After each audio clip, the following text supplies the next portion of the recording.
வணக்கங்க. நல்லா இருக்கீங்களா? வாங்க நம்ம ஆலப்புழா போட் ஹவுஸ் டூர் போயிட்டு வருவோம். கேரளா பசுமைனா அது உண்மையிலே கேரளா தாங்க. மொத்தமே 14 டிஸ்ட்ரிக்ட் தான் இருக்குங்க. முக்கியமான டூரிஸ்ட் பிளேஸ்ன்னு பார்த்தா ஆலப்புழா, கொச்சின், மூணாறு, குமரகம், அப்புறம் வயநாடு. வயநாடு எல்லாருக்கும் கேள்விப்பட்டிருப்பீங்கன்னு நினைக்கிறேன். நம்ம ராகுல் காந்தி நின்று இப்போ ஜெயிச்சார்ல, அதுதான். எல்லாத்தோட ரொம்ப பசுமையான அந்த வயநாடு தாங்க. அதில் அதிகமாக டூரிஸ்ட்டு ரொம்ப வர்றது ஆலப்புழா. ஏன்னா மெயினாகவே அதில் போட் ஹவுஸுங்க, இந்த படகு வீடுன்னு சொல்கிறது. இங்கே இது ரொம்ப ஃபேமஸ். நம்ம தமிழ்நாட்டில் எப்படி இந்த பர்வின், கேபிஎன், எஸ்ஆர்எம் இவங்கெல்லாம் அந்த லக்ஸரி ஸ்லீப்பர் பஸ் ஓடுதோ, இங்கே இது மெயின் பிஸ்னஸ்ங்க. ஒவ்வொரு போட் ஹவுஸும் 50 லட்சத்துலேருந்து 1 கோடி வரை செலவு பண்ணி ரெடி பண்ணுறாங்க. 500, 1000, 1000க்கு மேலே போட் ஹவுஸ் அங்கே ரன் ஆகுதுங்க, இருக்குது. வாங்க நம்ம எப்படி போட் ஹவுஸ் புக் பண்ணுறது, என்னென்ன வசதி இருக்குது, கம்மியான ரேட்டில் எப்படி போகிறது, ஃபுல் போட் ஹவுஸ் புக் பண்ணுறது, எந்த ரூட்டில் போகிறதுன்னு பார்ப்போம். நம்ம பொதுவாக நம்ம தமிழ்நாட்டில் இப்போது கொடைக்கானல், ஊட்டி, ஏலகிரி இப்படி நிறையா எல்லா பிளேஸ் நம்ம போயிருப்போம்.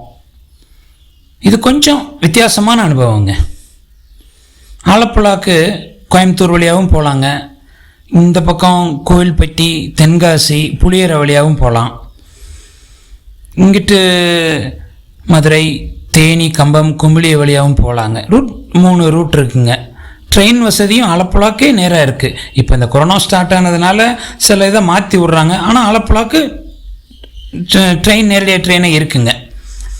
பஸ்ஸும் நம்ம தமிழ்நாட்டு இது பார்த்திங்கன்னா குமிளி வரைக்கும் நம்ம டிஎன் கவர்மெண்ட் பஸ் போகுங்க.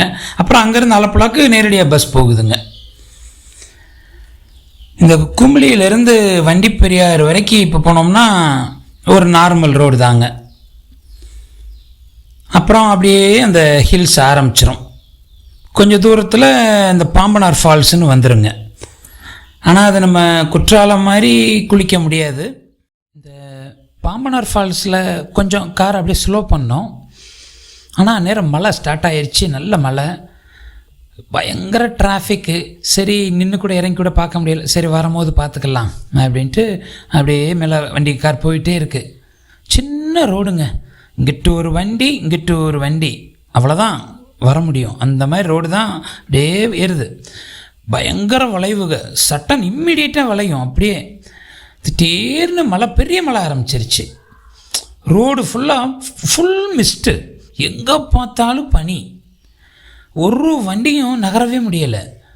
திடீர்னு பார்த்தா அங்கிட்டு முன்பக்கத்தில் ஏதோ ஒரு மோதிர சவுண்டு கேட்குது. எங்கன்னா ஒரு எல்லாம் கத்துறாங்க. என்னடா ஒன்றும் புரியலை. கார் ஷட்டரை திறந்து கூட பார்க்க முடியல, அப்படியே வெண்மையாக இருக்குது. கையை இறங்கினா நான் எங்கே பள்ளத்தில் இறங்குவேனா என்னன்னு கூட தெரியும். 10,000 20,000 அடி பள்ளம் அந்த சைடு, அது இறங்கலை. அப்படியே இருந்துட்டு தினைக்கும் வண்டியில் எல்லோ லைட்டு டிம் பிரைட் பண்ணுறேன், ஹாரன் அடிச்சுக்கிட்டே தான் இருக்கோம். எல்லா வண்டியும் அவங்க ஹாரன் அடிச்சுக்கிட்டு தான் இருக்காங்க. யாருக்கும் வழி தெரில. மெதுவாக காருக்கு இந்த பக்கத்தில் என் குட்டி பிளேயர் தான், அவங்க பக்கத்தில் கூடி இறங்கி அங்கிட்டு மலை, அந்த இது மலை கல், அதில் அப்படியே தடவி போய் இந்த சந்திர மண்டலத்தில் நடக்கிற மாதிரி டிவியில் காமிப்பாங்க பாருங்கள், அந்த மாதிரி கையை அப்படியே வச்சு அந்த அளவுக்கு லைஃப்லாம் பார்த்தது கூட கிடையாதுங்க.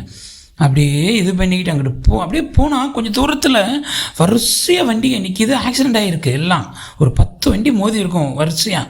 என்னென்னு எல்லாம் அங்கனக்குள்ளே அந்த ஒரு கத்துற சத்தம் தான் கேட்குது. நான் இங்கிட்டு காரை விட்டு இறங்கி முன்னுக்க போயிட்டேன். பின்னாடி நம்ம வண்டியில் யாரும் மோதுவாங்களா என்னன்னு கூட எனக்கு தெரியல. அவங்களுக்குள்ள ஒரே ஆளுங்க அப்படியே ஒரு பஸ்ஸில் இருந்து மட இறங்குறாங்க, அது மட்டும் தெரியுது. அவங்க அப்புறமேட்டு தான் எல்லாம் தெரிஞ்சது. இந்த ஏவிடி டீ கம்பெனி ஸ்டாஃபுக்கு போல் ஒரு ஷிஃப்ட் முடிச்சுட்டு வரோம். அவங்க தான் ஒரு 40-50 பேர் இறங்கி எல்லாம் அந்த அங்கனக்குள்ளே ஆக்சிடென்ட் வண்டிகளை கொஞ்சம் கிளியர் பண்ணி கொடுத்து ஆளுகளை மெதுவாக போக சொன்னாங்க.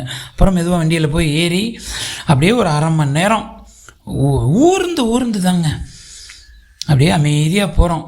காரில் அது வரைக்கும் மதுரையிலேருந்து ஆடி பாடிக்கிட்டு வந்தவங்க எல்லாம் என் குட்டீஸும் சரி, என் ஒய்ஃபு, என் சிஸ்டரு, அவங்க குட்டீஸு எல்லாம் பின் ட்ராப் சைலன்ஸில் இருக்காங்க.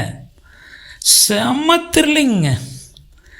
அப்படியே கொஞ்சம் நேரம் கழித்து மேகம் கொஞ்சம் கொஞ்சமாக விலகுது. அப்படியே கொஞ்சம் தூரத்தில் அந்த ரூட்டு அப்படியே ஐயப்பன் கோயில் போகிற பாதை போல் ஒரு 10 கிலோமீட்டரில் அந்த ரூட்டு வந்துடும். வண்டி அப்படியே கிராஸ் பண்ணி போகிறோம். அப்புறம் காஞ்சரம்பள்ளின்னு ஒரு ஊர். அந்த ஊர் அதை நல்ல ஒரு ஸ்லோப் இறக்குற பாதை தான். அப்படியே மெதுவாக இறங்கி வந்தாச்சு அந்த மெயின் ரோடு காஞ்சரம்பள்ளி. அங்கே கொஞ்சம் வண்டியை நிறுத்தி ஒரு ஹோட்டலில், ஹில் டாப்னு நினைக்கிறேன் அந்த அங்கே, ஆமாம், வண்டியை நிறுத்தி ஒரு 1 ஹவர் 2 ஹவர் இருந்திருப்போம். கொஞ்சம் ரிலாக்ஸ் பண்ணிவிட்டு எல்லாம் இது பண்ணிவிட்டு திரும்ப வண்டியில் ஏறினா இன்னும் ஒரு 45 மினிட்ஸ் ஹில்ஸ் தான். அப்புறம் ஒரு வழியாக அப்படியே கீழே திருப்பி ஸ்லோ அந்த ஏரி ஒரு இது போய் முடிஞ்சோடனே அப்புறம் மெயின் ரோடு அவ்வளோதாங்க. முடிச்சுட்டு ஆலப்புழா ஒரு வழியாக வந்து சேர்ந்துட்டோங்க. ஆலப்புழாவில் நிறைய லாட்ஜஸ் இருக்குங்க. ஃபேமிலியோடு போகிறவங்க கொஞ்சம் கவனமாக பார்த்து தான் தங்கணும். கொஞ்சம் நல்ல லாட்ஜ் நம்ம கவனமாக பார்த்து செலக்ட் பண்ணி தங்கினா நமக்கு சேஃபுங்க. நாங்கள் வந்து இந்த ஜங்ஷன் பக்கத்தில் ரயில் வியூன்னு ஒரு ஹோட்டல், அங்கே தான் தங்கினோங்க. கிளம்புறதுக்கு முன்னாடியே சர்ச் பண்ணி அவங்ககிட்ட பேசி ஃபெசிலிட்டிஸ் கேட்டுக்கிட்டு புக் பண்ணி அட்வான்ஸ் பே பண்ணிவிட்டு தான் அப்புறம் போனோங்க. உண்மையிலே நல்ல ஹோட்டல், நல்ல எல்லா ஃபெசிலிட்டியும் இருக்குது. கீழே ரெஸ்டாரண்ட் இருக்குது. ரேட் கொஞ்சம் ஜாஸ்தி, ஆனால் அதுக்கு ஒர்த்து. நல்ல ஏசி ரூம்ஸ், நல்லா நீட்டாக இருந்தது எல்லாம். நைட் ஆயிடுச்சுல போய் நாங்கள் செய்து பண்ணி அங்கேயும் ஆட்டம், குட்டீஸுங்க ஆட்டம் பாட்டம் எல்லாம் தூங்கவே மிட் நைட் ஆயிடுச்சு. அதிகாலையில் எழுப்பி விட்டேன், வாங்க பீச்சுக்கு போவோமா அப்படின்னு சொல்லி 10 நிமிஷம் ஆகலைங்க, எல்லாம் காரில் ஏறிட்டாங்க. அப்படியே அங்கேருந்து பீச்சில் போய் பீச்சுக்கு போனால் அவ்வளவு கூட்டங்க. நம்ம மெரினா பீச்செல்லாம் தோற்று போயிடும்.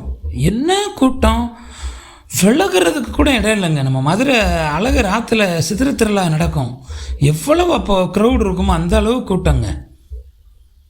அப்படியெல்லாம் இல்லைங்க. காலைல 6 மணிக்கு நாங்கள் மட்டும்தான் இருக்கோம். அங்கிட்டு தூரத்தில் இன்னொரு ஃபேமிலி. அவ்வளவு அமைதியாக பீச்சு, அலை சத்தம் அப்படியே செல்னு நல்ல சவுண்டு தான் வருது. அமைதியாக தண்ணி, எந்த ஒரு நாய்ஸு டிஸ்டர்பன்ஸ் எதுவும் இல்லை. அது ஒரு வித்தியாசமான அனுபவம். நல்லா இருந்ததுங்க. பிள்ளைய ஆடி பாடி இது பண்ணிவிட்டு, ஏன்னா எங்களுக்கு அடுத்து திருப்பி போட் ஹவுஸ்க்கு 11:30 மணிக்கு போகணும். அதனால் இங்கே சீக்கிரம் எல்லாம் வந்து சாப்பிட்டு முடிச்சுட்டு இது பண்ணோம். இந்த போட் ஹவுஸ்க்கு முதல்ல புக் பண்ணணுங்க, அதுதான் நம்ம கொஞ்சம் சேஃபுங்க. காலையில் 11:30 மணிக்கு பள்ளத்துருத்தின்னு ஒரு ஏரியாவுக்கு வர சொன்னாங்க.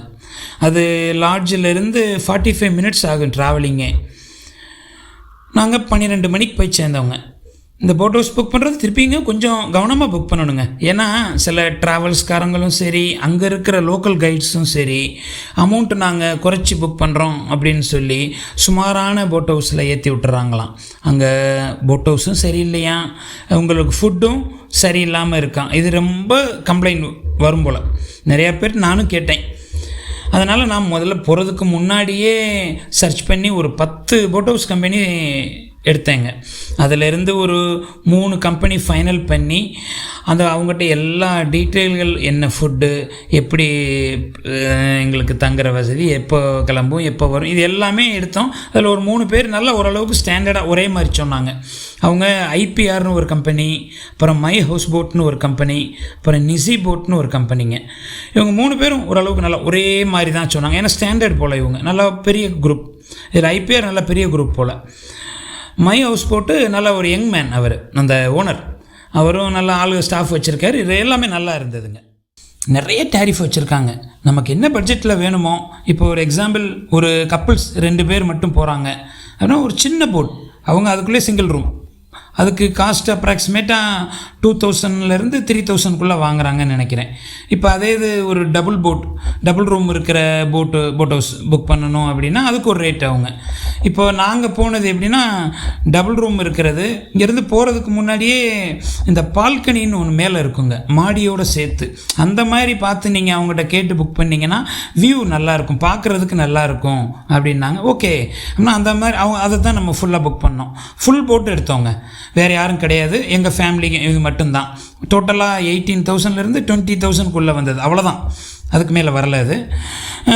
இது டைமிங்ஸ்லாம் எப்படின்னா 12 செக்இன்ங்க. நம்ம அங்கே எல்லேருந்து போய் போட்டில் ஏறிடுறது, திருப்பி எல்லாம் நைட் ஸ்டே அங்கே தான், ஃபுட்டு எல்லாம் அவங்க தான் முடிச்சுட்டு அடுத்த நாள் காலையில் 9:30க்கு நம்ம எங்கே ஏறணுமோ அந்த இடத்துல வந்து நம்மளை ட்ராப் பண்ணிடுவாங்க. 12 நாங்கள் கரெக்டாக ஷார்ப்பாக அங்கே போயிட்டோம். கார் பக்கத்தில் அங்கனக்குள்ளே அவங்க தான் சொன்னது, பக்கத்தில் ஒரு சர்ச் இருக்குங்க, அது பக்கத்தில் ஒரு பார்க்கிங்கு, அங்கே நீங்கள் காரை போட்டு லக்கேஜுகளை எடுத்துகிட்டு வாங்க, 15 மினிட்ஸில் நம்ம போட்டு வந்துடுன்னு சொன்னாங்கங்க. நாங்கள் ஒரு பயத்தோடு தான் அப்படியே இருக்கேன், காரை வச்சுட்டு இது பண்ணிட்டு, என்னடா தண்ணியில் போகிறோம், டைட்டானிக் மாதிரி நடுக்கடல் எதுவும் கவுந்துருமா, வேறு என்னமோ இதாயிருமான்னு மனசுக்குள்ளே அப்படியே கொஞ்சம் பயம். சரி அப்படியே நடந்து லக்கேஜுகளோடு போயிட்டுருக்கோம். அந்த கரை வருது, தண்ணி அன்னைக்கு சொல்கிறாங்க, தண்ணி இன்றைக்கி வந்து கடல் இது ஃபுல்லாக இருக்குங்க, தண்ணி மழை பெஞ்சதுனால தண்ணி நிறைய இருக்குது. அப்படி கரைக்கு வெளியே தண்ணி வருது. கரைக்கு போனால் சும்மா மிரட்டுறாங்க, அழகாக பெரிய போட்டு வந்து நிற்கிது. இந்த சாரே நம்ம போட்டு வருது சாரே அப்படிங்கிறாரு. ஜுராசிக் பார்க் மாதிரி பெரிய போட்டு அப்படி பக்கத்தில் வருது. உண்மையிலேயே ஏறுற வரைக்கும் மனசுக்குள்ளே ஒரு பயம். எல்லாம் லக்கேஜுகளை எடுத்துக்கிட்டு ஒரு வழியாக உள்ளே ஏறியாச்சு. அந்த மேனேஜர் உள்ளே போன உடனே வெல்கம் ட்ரிங்க்ஸ் கொடுத்தாங்க. இந்த கையில் வெல்கம் ட்ரிங்க்ஸு, இந்த கையில் மீதி பேமெண்ட்டை கையோடு வாங்கிட்டாங்க.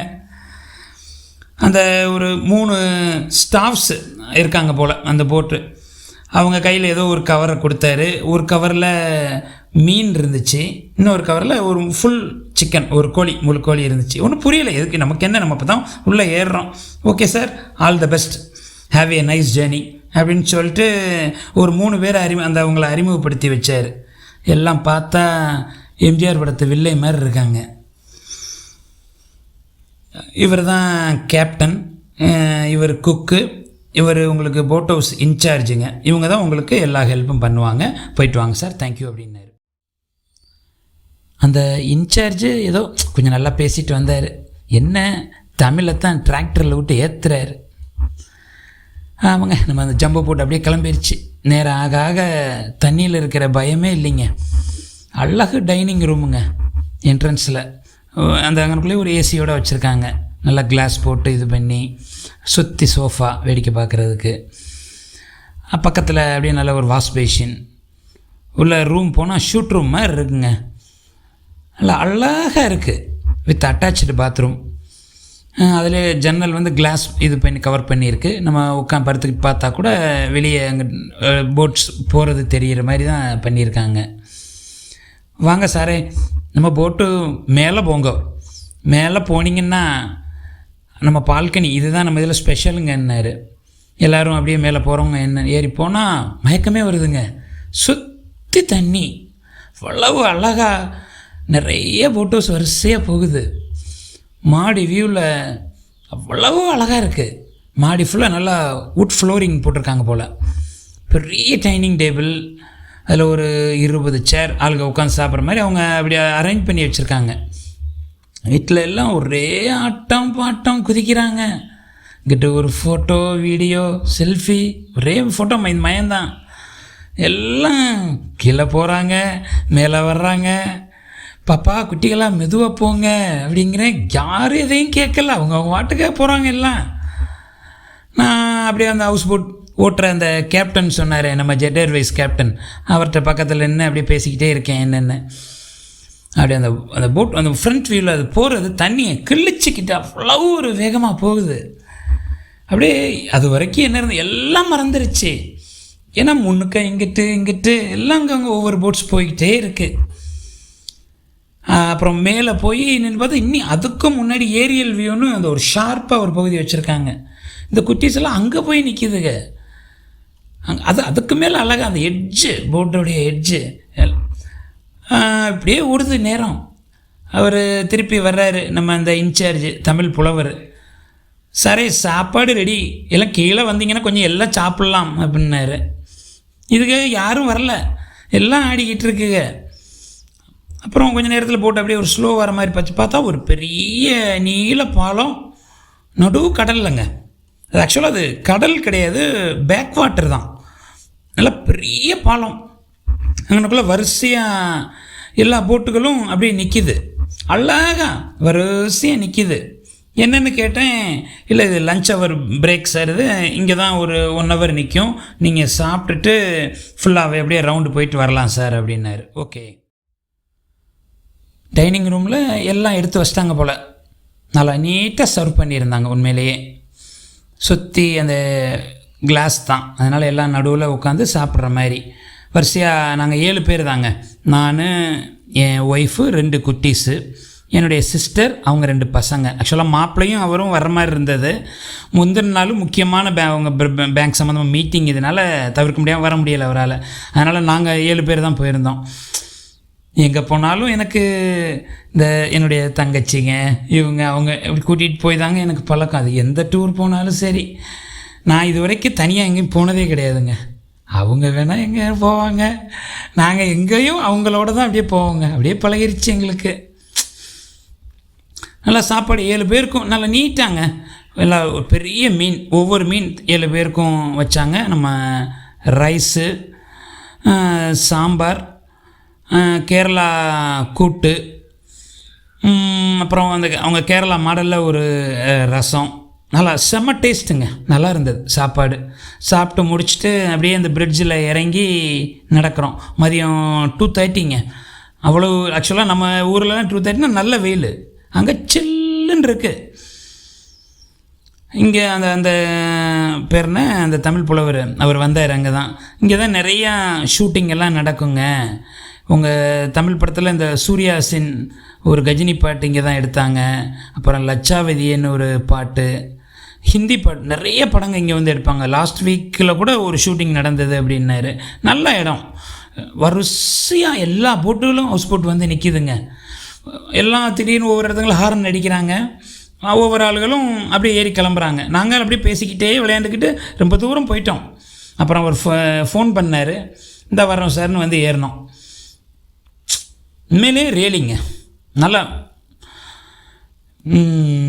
என்ன இவ்வளவு நேரம் மதியம் வரைக்கும் போட் ஹவுஸில் நடந்ததெல்லாம் சொல்லிக்கிட்டு இருக்கேங்க. இன்னும் செம்ம இன்ட்ரெஸ்டிங்கான விஷயம்லாம் இருக்குங்க. ஈவினிங் டைமு, நைட்டு, அதிகாலையில் இந்த ஆலப்புழா மக்களுடைய அவங்களுடைய ரொட்டீன் ஒர்க்ஸு, இப்படி இன்னும் ரொம்ப இருக்குங்க. இதெல்லாம் கொஞ்சம் அடுத்த பார்ட் 2ல் போடுறேங்க, கண்டிப்பாக பாருங்கள். கொஞ்சம் சப்ஸ்கிரைப் பண்ணிங்கன்னா இன்னும் கொஞ்சம் நல்லா இருக்குங்க. எல்லோரும் நல்லா இருங்க. மீண்டும் சந்திப்போம். நன்றி, வணக்கம்.